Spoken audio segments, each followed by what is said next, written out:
હાલ જેટલા અધિકારીઓ છે એ આ બુલડોઝર લઈને ઝૂંપડા પાડી રહ્યા છે ને એ તમામ માટે જે લાલબત્તી સમાન કિસ્સો આવ્યો છે.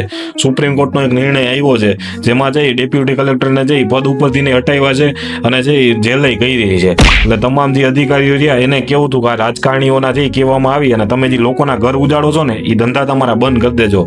બનાવ એવો બન્યો છે 2013માં એક આંધ્રપ્રદેશના જે મામલતદાર છે એમને જે ઝૂંપડા તોડવા માટે જે હાઈકોર્ટે ના પાડી હતી તો એ જે 2014માં છે 85 જેટલા પોલીસ વાળાને લઈ અને ઝૂંપડા તોડવા વયા ગયા અને ઝૂંપડા તોડ્યા. એટલે એને છે ને હાઈકોર્ટે જઈ પછી સજા કરી કે 2 મહિનાની સજા. તો આ મામલતદાર છે ને પાછા સુપ્રીમ કોર્ટમાં ગયા અને એ સજા ઉપર જે સ્ટે લેવા સુપ્રીમ કોર્ટમાં ગયા તો સુપ્રીમ કોર્ટે એવું કહી દીધું ઓલી સજા તો યથાવત જ રહેશે.